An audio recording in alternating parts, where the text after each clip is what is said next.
Pose ce vendredi 2 août à Royal par le président de la République de la première pierre pour la construction de l'immeuble du gouvernement. Celui-ci devra abriter les différents ministères. En l'absence de la casse, les Quinois ont pris l'habitude d'abandonner les épaves de véhicules dans la rue. Une pratique qui non seulement handicape la circulation, mais aussi encourage le banditisme. Antena, le journal, Sylvie Fortuné, Boulard. C'est un plaisir pour nous de vous retrouver encore ce soir. Bonsoir, mesdames et messieurs.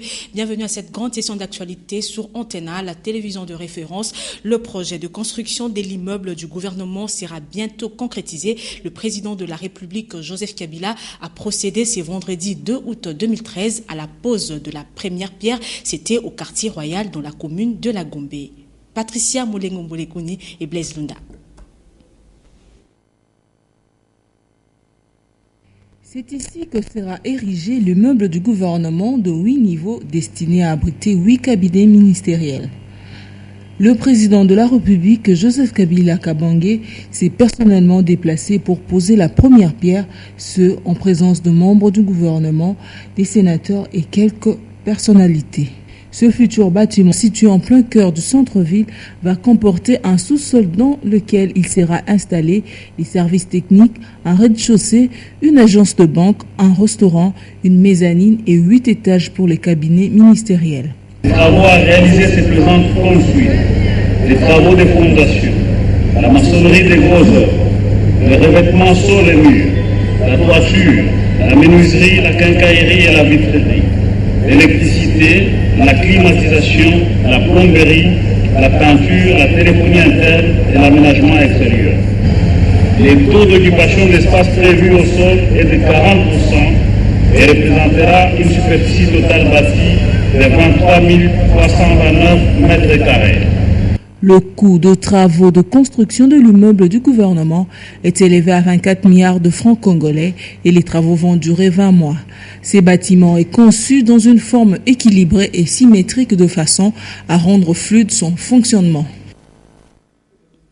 Et puis le 6e sommet extraordinaire de chefs d'État et de gouvernement de la CIRGL s'est clôturé le mercredi dernier à Nairobi, au Kenya. Au centre de cette rencontre, la question de la sécurité dans le Grand Lac. Le président ougandais Yoweri Museveni Kaguta a tenu de propos peu diplomatiques à l'endroit de la RDC, juste après le ministre congolais des Affaires étrangères, Raymond Tshibanda, a répliqué dans son mot de clôture. Suivez ce reportage de la presse présidentielle.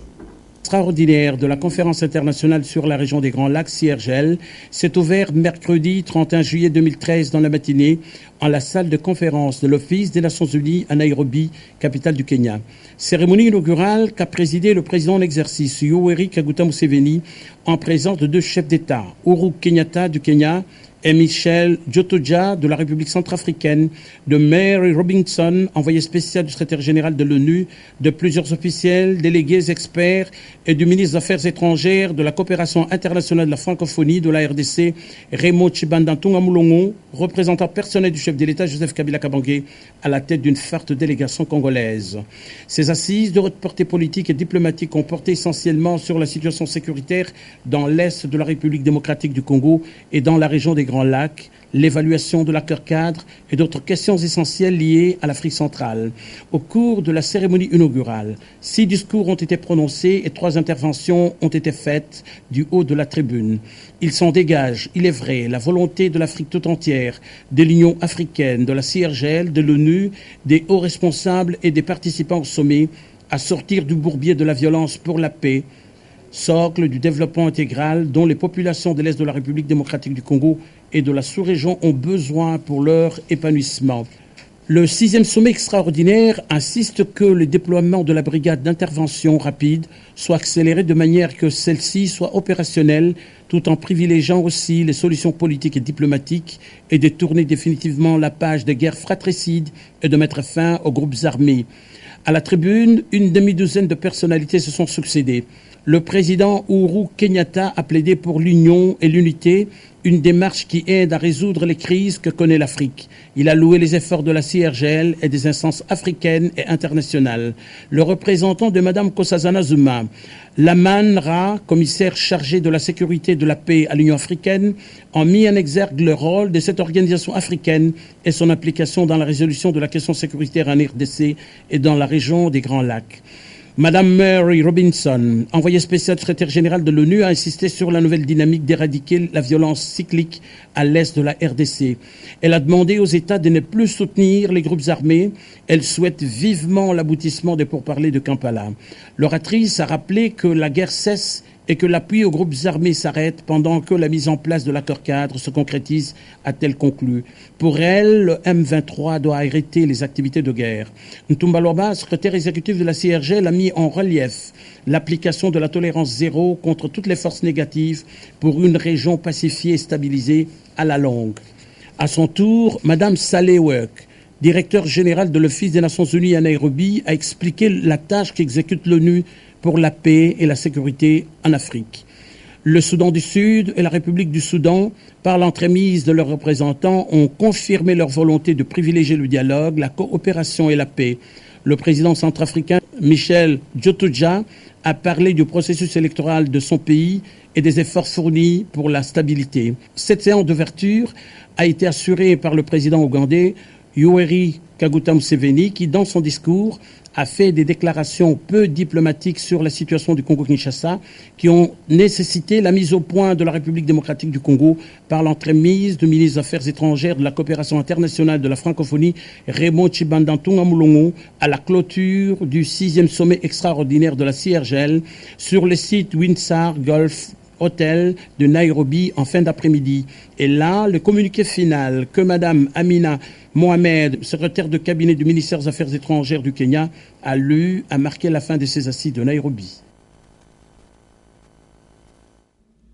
Respect de l'ultimatum de la MONUSCO, la mission onusienne a obtenu ces 2 août quelques armes et 6 redditions dans le rang des groupes armés. Déclaration du porte-parole militaire de la MONUSCO, le colonel Félix Prosper Bass. Selon lui, ces redditions sont répertoriées en dehors de la zone de sécurité établie par le commandant de force pour les forces négatives opérant à l'est de la RDC. Patricia Amouli pour le commentaire. Au regard des risques encourus par la population civile à Goma et Saké, la MONUSCO viendra en aide à l'armée de la RDC pour instaurer une zone de sécurité dans la ville et dans ses banlieues. L'ultimatum lancé le 30 juillet 2013 par le commandant des forces de la MONUSCO en rapport avec le dépôt des armes de toute personne ne faisant pas partie des forces nationales de sécurité autour de la ville de Goma et Saké a expiré jeudi 1er août 2013. Selon le porte-parole militaire de la MONUSCO, le lieutenant-colonel Félix Prosper Bass, la MONUSCO a obtenu ce 2 août matin quelques armes et 6 redditions de groupes armés répertoriés en dehors de la zone de sécurité établie par le commandant de force. Toutefois, a-t-il souligné, les casques bleus ont accentué leur patrouille dans la zone de sécurité autour de la ville de Goma et Saké et ont renforcé leurs activités sur les terrains pour repérer les réfracteurs. Même si la solution pacifique reste privilégiée, la MONUSCO évoque la possibilité de faire usage de la force pour désarmer les groupes rebelles. Dans l'entretemps, certains observateurs estiment que la MONUSCO doit organiser avec les FARDC des opérations de bouclage des caches d'armes. D'autres pensent que la mission doit prolonger les délais pour que les détenteurs d'armes le rendent volontairement ou étendent la zone de sécurité pour espérer récupérer davantage d'armes. Attendons voir. Au-delà des recommandations contenues dans l'accord cadre d'Addis Abeba, recommandations promouvant un règlement diplomatique et militaire du problème de l'Est du Congo, il est important de connaître la géopolitique locale et concevoir des stratégies qui prennent en compte l'évolution du rapport entre les communautés partageant le même espace. Cela permet d'attaquer les causes de la violence afin d'améliorer les relations intercommunautaires. C'est ce que montre Crisis Group dans son rapport publié le 23 juillet dernier. Politor Ngaziami. La conflictualité dans l'Est de la République démocratique du Congo est une réalité qui remonte à la période avant l'indépendance. Elle est liée non seulement à un contexte, mais également à un espace et surtout à la nature et à l'évolution des rapports entre communautés. Dans son rapport Afrique numéro 206 du 23 juillet 2013, Crisis Group soutient que la tentative de règlement du problème de l'Est du Congo devrait comporter une approche locale de la résolution de ce conflit. Le cas typique dont il s'inspire est celui qui oppose les Bafuliro au Barundi, deux communautés du Sud Kivu installées sur la plaine de la Ruzizi et dont les relations sont caractérisées par les rivalités économiques et foncières. Le rapport de Crisis Group relève en effet qu'à l'origine, la plaine servait de réserve de chasse pour les Bafuliro avant de devenir un espace de pâturage qui déclenchera plus tard le conflit entre les deux communautés, chacune se targuant les droits de pâturage et d'occupation des terres. Petit à petit, ce conflit s'est étendu aux autres ressources de la plaine de la Ruzizi. Les tensions entre les deux communautés se sont particulièrement exacerbées avec le développement des activités agricoles au bénéfice des habitants de la plaine, c'est-à-dire les Barundi, et au détriment de ceux du plateau, c'est-à-dire les Bafuliro, la relance de la sucrerie de Kiliba, qui s'est fait accompagner d'une politique d'emploi très mal perçue par les populations locales, sans oublier la question de l'attribution des terres qui met aux prises agriculteurs et éleveurs des deux communautés, l'emploi transfrontalier et le contrôle du trafic transfrontalier et illicite des minerais et du chanvre. Tous ces facteurs ont concouru à l'intensification du conflit entre communautés. Dans le Nord Kivu, la situation est la même, les enjeux des conflits sont pareils. Aussi, pour Crisis Group, les acteurs qui œuvrent pour la paix dans les Kivu devraient acquérir une connaissance fine de la géopolitique locale et concevoir des stratégies sur mesure pour agir sur les causes de la violence et non sur ses conséquences et améliorer les relations intercommunautaires par le bas. Direction province de l'Équateur, plus précisément de la ville de Mbandaka, où le président de l'Assemblée provinciale, Jean Gautran Ibambé, a procédé le 29 juillet dernier à l'ouverture solennelle de la session extraordinaire des juillet 2013.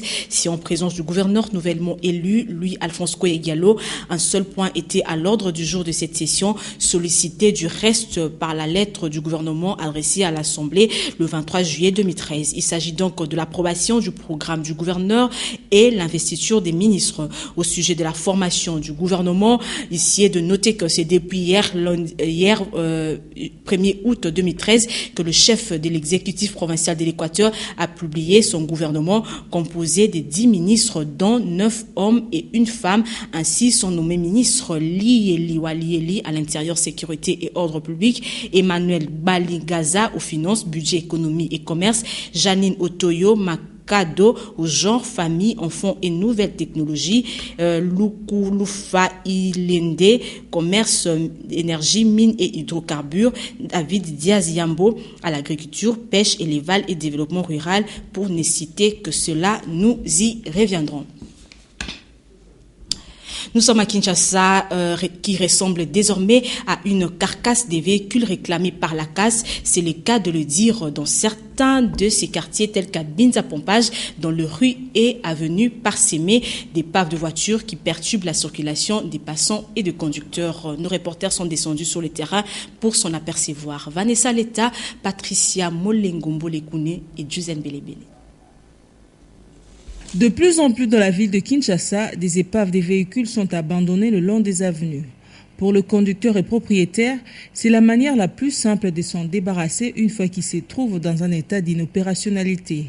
Mais du lot de chauffeurs émergent quelques exceptions. En effet, conscients des conséquences que ce comportement irresponsable peut entraîner, certains ont résolu de se démarquer. Cette habitude n'est pas à soutenir, car la nuit de malfaiteurs peuvent utiliser ces véhicules pour faire leurs opérations. L'association de chauffeurs du Congo, ASECO, demande à la police routière de débarrasser ces épaves.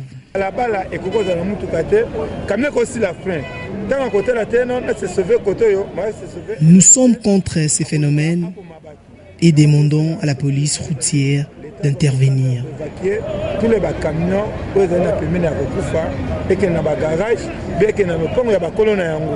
À l'État d'instaurer un système de contrôle susceptible de décourager ceux qui ont pris l'habitude d'abandonner les épaves des véhicules. En santé, le programme national multisectoriel de la lutte contre le VIH-Sida a animé un point de presse le 2 août sur la restitution de la deuxième conférence nationale sur le VIH-Sida et les IST qui s'est tenue à Lubumbashi, dans la province du Katanga, au mois de juin dernier. C'était dans la grande salle de cette structure située dans la commune de Kassavubu. Africa Mujinga, Patricia Bassoua, David Tembeni, reportage. Au cours de ces points de presse, les professionnels de santé ont relevé le fait que l'épidémiologie du VIH-Sida tend à se stabiliser tant au niveau national qu'international à la suite d'optimisation de l'accès et de l'utilisation des programmes thérapeutiques et préventifs. Pour la République démocratique du Congo, l'élimination de la transmission du VIH-Sida de la mère à l'enfant reste une priorité et il faut redoubler d'efforts. En outre, le niveau des connaissances de jeunes en stratégie de prévention contre les VIH et les IST est encore faible. Quoique l'État fournisse de plus en plus d'efforts pour la lutte contre les sida, à l'instar du financement quasi total de la CN-SIDA 2013 et de l'expérience de financement sur budget provincial au Katanga, l'incertitude des lendemains persiste du fait de non-participation des acteurs à l'exercice budgétaire, de l'étendue du pays, de nombreux défis tant internes qu'externes auxquels le pays doit faire face et du manque de culture de redevabilité. Les fonds mondiaux, le PEPFAR ainsi que l'ONU-SIDA proposent un nouveau modèle de financement basé sur les performances réalisées, sur les caractères participatifs de l'élaboration de la note conceptuelle tout en s'alignant sur les priorités nationales. L'implication du secteur privé à la lutte contre les VIH-Sida peut avoir un impact remarquable sur la réduction de la mortalité, la morbidité, l'espérance de vie et la productivité au sein des entreprises.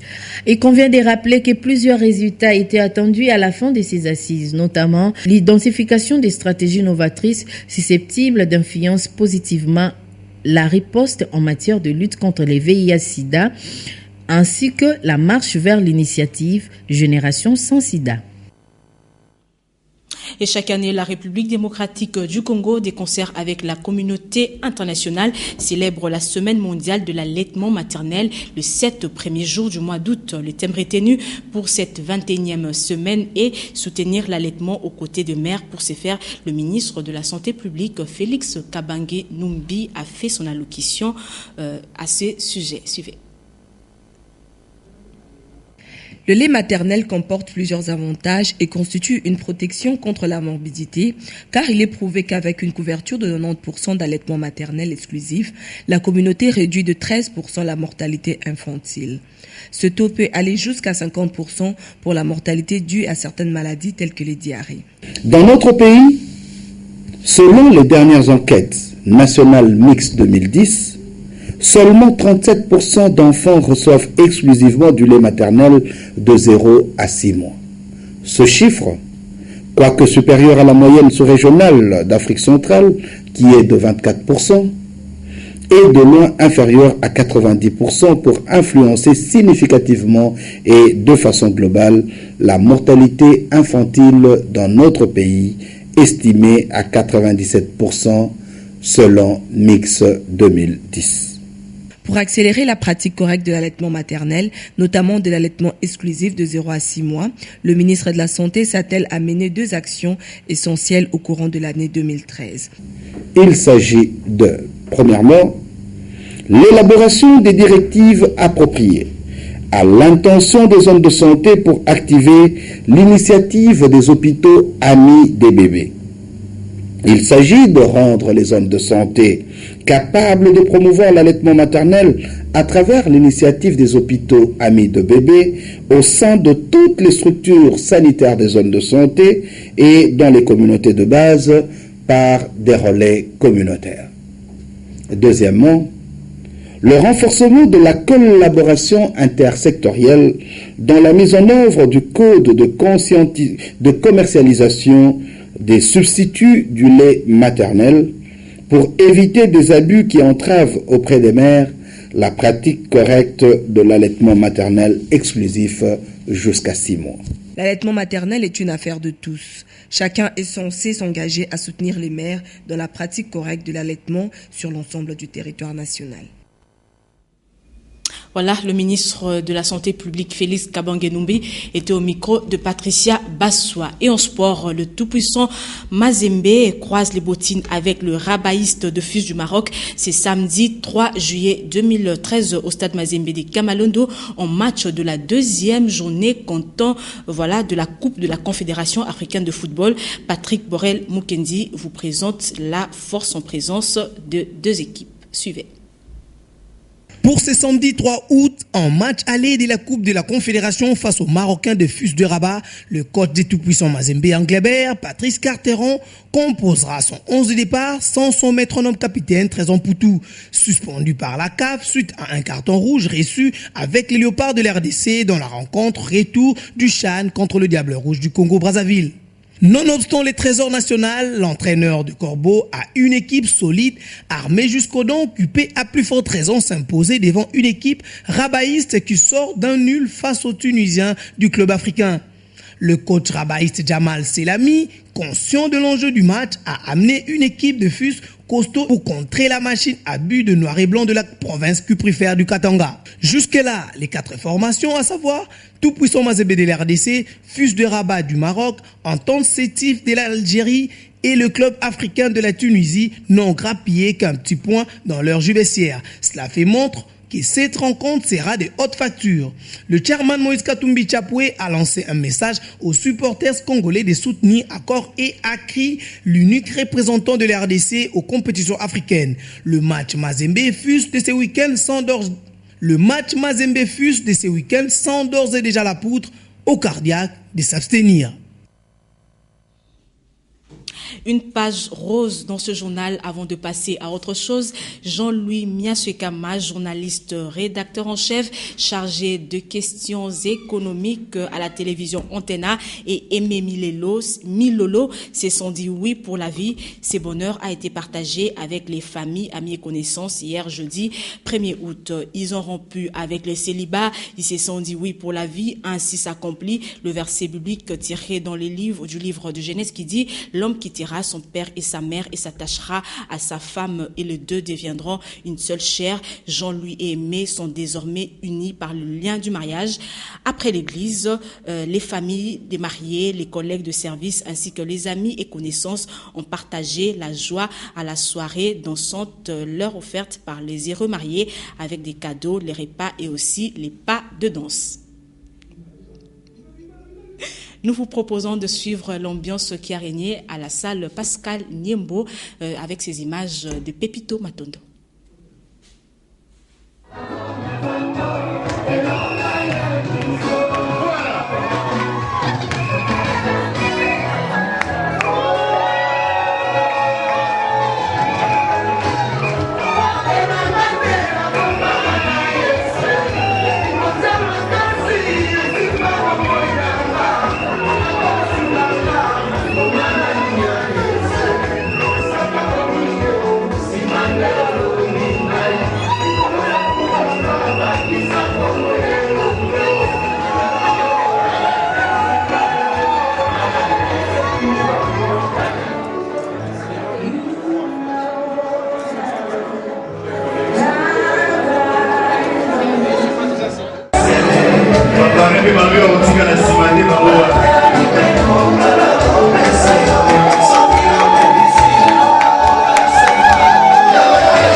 Voilà, nous souhaitons beaucoup de bonheur aux nouveaux mariés. À présent, nous vous proposons de suivre cette revue de presse dans une sélection et commentaire de Polydor Ngaziami.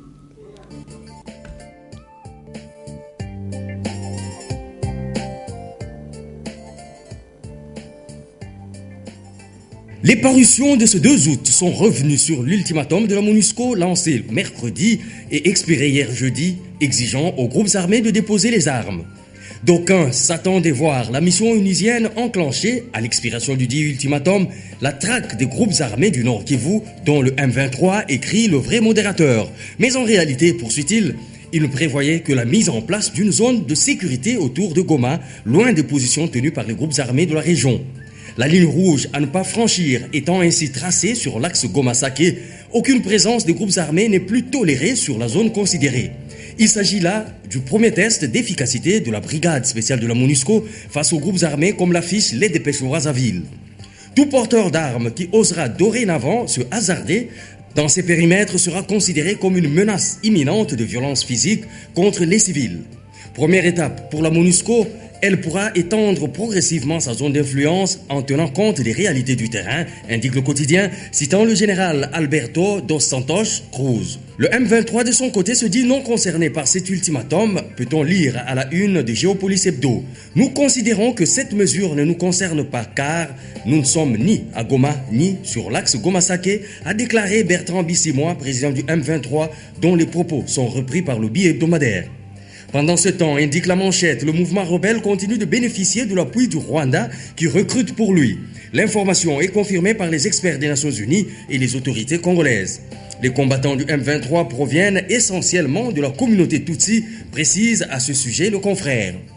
Après l'expiration de l'ultimatum de la MONUSCO, l'heure est à l'offensive, estime le mouvement social pour le renouveau MSR, dont la déclaration est répercutée par la prospérité, la référence plus et forme des As. Le parti de Pierre Lumbi soutient et encourage en effet la brigade d'intervention des Nations Unies à lancer, conjointement avec les FARDC, des actions de reconquête telles que recommandées par la résolution 2098 du Conseil de sécurité de l'ONU.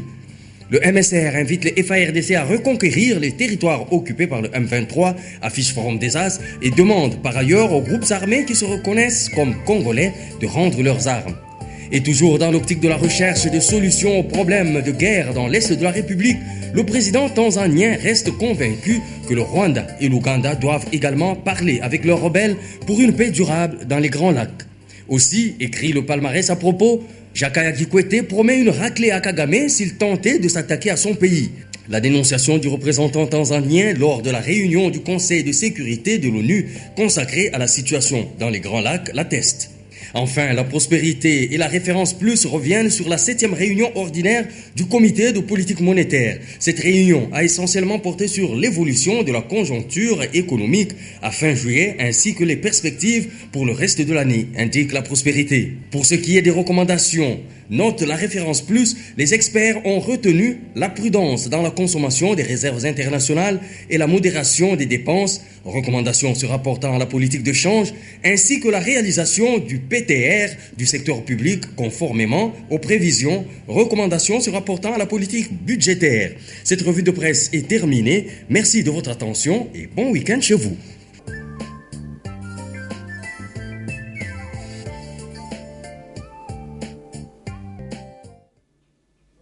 C'en est fini pour ce journal. Merci à vous tous qui l'avez reçu chez vous.